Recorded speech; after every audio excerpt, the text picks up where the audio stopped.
মহেশখালী পাহাড় বেষ্টিত কক্সবাজারের একটি উপজেলা। ঠিক সমুদ্রের মাঝখানের এই দ্বীপটি পুরো জায়গা জুড়ে পাহাড় আর ঘন নীরব এক জঙ্গল, যেখানে রয়েছে মানুষের বসবাস।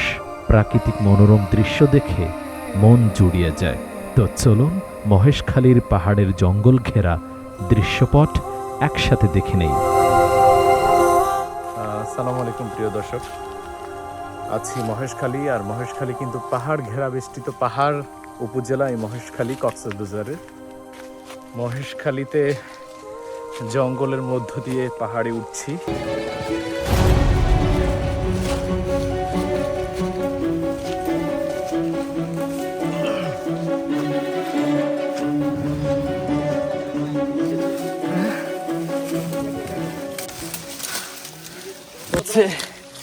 আমাজন জঙ্গলে আছি এখন, দেখতে পাচ্ছেন। সরি, আসলে আমরা মহেশখালীর জঙ্গল দিয়ে পাহাড়ে উঠছি, দেখি কত দূর যাওয়া যায়। আছি আমরা এই জঙ্গলের মধ্য দিয়ে কিন্তু উপরে উঠছি। মহেশখালীর যে লোকাল এরিয়ার যে পাহাড়গুলো রয়েছে, সেই পাহাড়গুলো বাঁশ গাছ বিভিন্ন জঙ্গলের মধ্য দিয়ে উঠছি।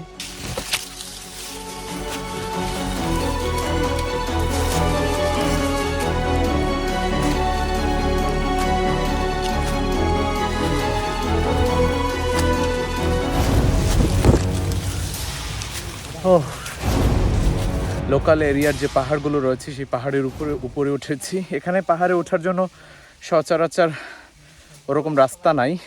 লোকাল এরিয়ায় জঙ্গলের মধ্য দিয়ে রিস্ক নিয়ে উঠতে হয়। ভালোই লাগছে। পেছনে দেখতে পাচ্ছেন বাঁশ গাছ, অনেক উপরে আছি কিন্তু চলে আছি। ও আল্লাহ, মহেশখালীর ভাই,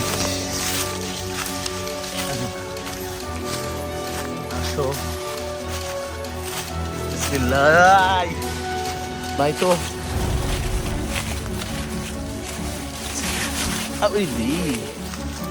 জঙ্গলের মধ্যে দিয়ে যাচ্ছি আমরা। জঙ্গল, ভয়ঙ্কর জঙ্গল যাকে বলে। ভিডিওই দেখেন, কিন্তু এদিকে কেউ মহেশখালীর জঙ্গল গেড়া যে পাহাড় রয়েছে, সেই পাহাড়ে আমি বলবো কেউ এরকম রিস্ক না নিয়ে ওঠাই ভালো। বাট দেখতে সুন্দর লাগছে।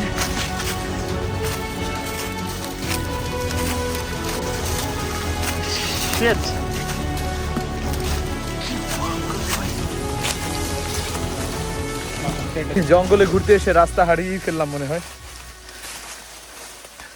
দেখি আমরা খুব জঙ্গল, রাস্তা হারিয়ে ফেলেছি। চল চল চল চল।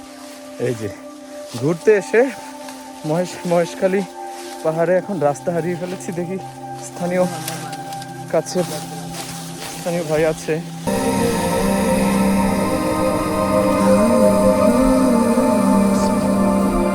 পাবো রাস্তা?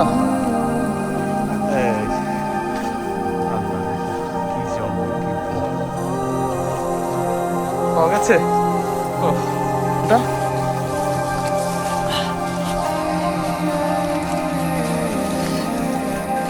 কই যাচ্ছে আল্লাহ,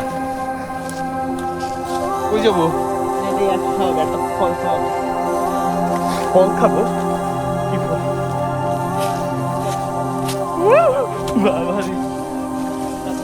সাবধান সাবধান। ও, নামার সময় তো ভয়ঙ্কর।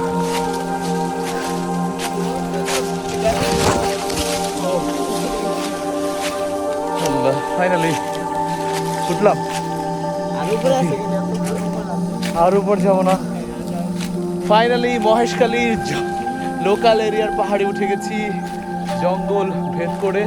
কিন্তু সেই পাহাড়ের উপরে উঠেছি। এখানে পাহাড়ের উপরে কিন্তু ম্যাক্সিমাম বিভিন্ন ধরনের গাছ দেখতে পাবেন। এর মধ্যে সব থেকে বেশি হচ্ছে বাঁশ গাছ। আমি বলবো যে যারা মহেশখালী আসবেন, এই লোকাল এরিয়ার পাহাড়ে না ওঠাই ভালো। যদি এখানে লোকাল আপনার আত্মীয় স্বজন কেউ না থাকে, একা একা রিস্ক নিয়ে কোনো পাহাড়ে না ওঠাই ভালো। অন্যান্য পাহাড় যেগুলো আছে সচরাচর মানুষ যায় সেই পাহাড়ে যেতে পারেন, কিন্তু মহেশখালীতে ওই ধরনের পাহাড়গুলো কেটেই কিন্তু স্থানীয়রা এখানে বাড়ি ঘর তৈরি করেছে, যেগুলো সমতল কৃষিকাজ করছে। এছাড়া কিন্তু যেগুলো টিলা টিলা পাহাড়, এগুলো কিন্তু পর্যটকরা অতটা বেশি আসছে না। আমার সাথে আমার আত্মীয়র গেস্ট আছে, উঠেছি, দেখতে পাচ্ছেন আমার পেছনে কিন্তু অনেক বড় গাছ গাছ রয়েছে, দেখতে পাচ্ছেন। এটা কি গাছ? বট গাছ পাহাড়ের উপরে, মানে মহেশখালীর পাহাড়ের উপরে বড় বট গাছ। মানে সচরাচর কিন্তু রাস্তাঘাটে যে বট গাছ থাকে, বট গাছ দেখলেই কিন্তু আমরা ভয় পাই, আর পাহাড়ের উপরে বট গাছ কেমনটা না। এখানে ড্রোন নিয়ে আসলে মহেশখালী পাহাড় থেকে কিন্তু কুহুলিয়া নদী দেখা যাচ্ছে দূরে। আমরা কিন্তু ওই জঙ্গলের মধ্য দিয়ে ওদিক দিয়ে ঘুরতে ঘুরতে ঘুরতে ঘুরতে এই জঙ্গলের মধ্যে দিয়ে এদিক দিয়ে আসছি। ওই বড় জঙ্গলের মধ্য দিয়ে আমরা ভেতরে গিয়েছিলাম, উপরে জঙ্গলের, ওখান থেকে ঘুরে এখান থেকে ঘুরে এখান থেকে ঘুরে এখন কিন্তু ওই নিচে দেখতে পাচ্ছেন, ওই নিচে নামবো। ওই পাশেও কিন্তু পাহাড়, ওই পাশেও পাহাড়, হচ্ছে পাহাড়, মাঝখানে আমরা, পাহাড়ের মধ্যে জঙ্গল ঘেরা।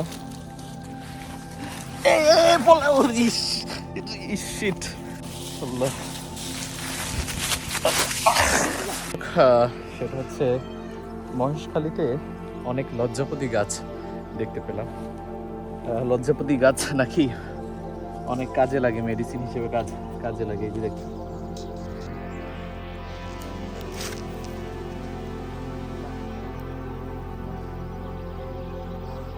চমৎকার একটা অভিজ্ঞতা লাভ করলাম। ভয় ছিল সাপের অনেক, তো যাক ভয়ের মধ্যে দিয়ে অসম্ভব ভয়ঙ্কর একটা সৌন্দর্য উপভোগ করলাম। এখন নিচে অলমোস্ট নিচে চলে এসেছি। আমি যদি বলি জগায়ের একটু নিচে নামো, দেখেন অসংখ্য এখানে কিন্তু লজ্জাপতি গাছ আছে। দেখেন লজ্জাপতি গাছ আমরা অনেকে চিনি, আবার অনেকে চিনি না। দেখেন আমি একটা লজ্জাপতি গাছকে টাচ করবো, ও বুঝে যায়।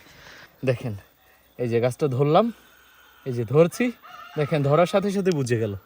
এখানে কিন্তু অসংখ্য লজ্জাপতি গাছ আছে, যে গাছগুলো ওষুধে কাজে লাগে, ওষুধে বানাতে।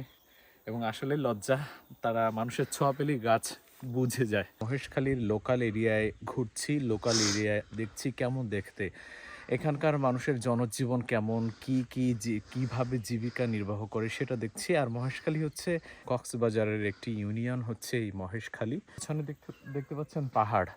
তো স্থানীয় লোকেরা পাহাড় কেটে কিছু কিছু জায়গা সমতল বানিয়েছে, দেখতে পাচ্ছেন। এই যে নিচে দেখতে পাচ্ছেন সমতল বানিয়ে এখানে তারা কৃষি কাজ করছে, লাল শাক, বিভিন্ন রকমের সবজি চাষ করছে। আর কক্সবাজারে যে সমুদ্র, মহেশখালী চারদিকেই কিন্তু সমুদ্র, আর মাঝখানে একটা দ্বীপ, এবং সেই দ্বীপে হচ্ছে অনেক মন্দির রয়েছে, অনেক ছোট ছোট টিলা টিলা পাহাড় রয়েছে, হিন্দুদের তীর্থস্থান, হিন্দুদের মন্দির রয়েছে, আর অসংখ্য সুন্দর জায়গা রয়েছে, সোনাদিয়া দ্বীপ রয়েছে। মানে এখানে মহেশখালীতে সুপারি গাছ বেশি, বাঁশ গাছ দেখেন আমার পেছনে এরকমের অসংখ্য বাঁশ গাছ আপনি দেখতে পাবেন। কিন্তু মানে একটা নীরব এলাকা, চিপা চাপার মধ্যে গ্রামের ঘুরছি এবং মানুষকে জিজ্ঞেস করছি রাতে এরা কিভাবে চলাফেরা করে, কিংবা রাতে তারপর এখানকার স্থানীয়দের মধ্যে না কোনো চুরি ডাকাতির ভয় আছে কিনা। সবাই বললো যে না, এখানকার লোক খুব ভালো, স্থানীয় লোকেরা খুব ভালো, এরকমটাই। মানে এখানে আসলে আপনি গ্রামের ছায়া, গ্রামের মায়া, বিভিন্ন রকমের গাছগাছালি, ফল ফলাদির গাছ এবং সবজির গাছ কিন্তু দেখতে পাবেন এখানে। আশেপাশে যে সমুদ্র সাগর রয়েছে আশেপাশে, সেগুলো দেখতে আসি, কিন্তু গ্রাম ঘুরে দেখি না। এই গ্রাম ঘুরে দেখা কিন্তু আমাদের উচিত। আপনি যখন কোথাও ঘুরতে বের হবেন, তখন অবশ্যই ওই জায়গাটা ঘুরে দেখবেন, ওই জায়গার লোকাল মানুষ কেমন, কি খাবার খাচ্ছে, কি ফলন ফলাচ্ছে, কিভাবে জীবন জীবিকা নির্বাহ করছে। এই মহেশখালীর মানুষ অনেকে জেলেরা মাছ ধরে জীবিকা নির্বাহ করে, কেউ কৃষি ফলন, স্থানীয়ভাবে কৃষি ফলন ফলায়, আবার কেউ হচ্ছে লবণ চাষ করে জীবন জীবিকা নির্বাহ করে। অনেক সুপারি গাছ দেখতে পেরেছি, পান গাছ দেখতে পেরেছি এই মহেশখালীতে। তো আসলে মহেশখালী কক্সবাজারে যদি আসেন, মহেশখালীতে আসবেন। কক্সবাজার থেকে যখন মহেশখালীতে স্পিডবোট কিংবা নৌকায় ট্রলারে আসবেন, অন্যরকম একটা আনন্দ, অন্যরকম একটা ফিলিংস পাবেন। তো আসছেন মহেশখালী, তো চলুন বাকিটা আমরা ঘুরে দেখি এই মহেশখালীতে। মহেশখালী মূলত একটা বড় পাহাড়, সেই পাহাড় কেটে কেটে স্থানীয়রা বসবাস করছে। কোথাও সমতল পাবেন, কোথাও পাহাড় পাবেন, ছোট ছোট উঁচু উঁচু টিলা দেখতে পাবেন এখানে। যাদের শ্বাস প্রশ্বাস নিতে একটু কষ্ট হয় আমি বলবো তারা হচ্ছে গ্রামে বেশি ঘুরতে যাবেন। গ্রামের গাছপালা হচ্ছে তো অক্সিজেন লেভেলটা খুব ভালো পাবেন। সময় সুযোগ হলে যার যার গ্রামে ঘুরতে আসি অথবা নতুন কোনো গ্রামে নতুন কোনো জেলায় ঘুরতে আসি। আজ এ পর্যন্তই। যারা ঘুরতে ভালোবাসেন সময় পেলেই আল্লাহর দুনিয়াটা ঘুরে দেখুন আর আল্লাহর নেয়ামতের শুকরিয়া করুন। আলহামদুলিল্লাহ।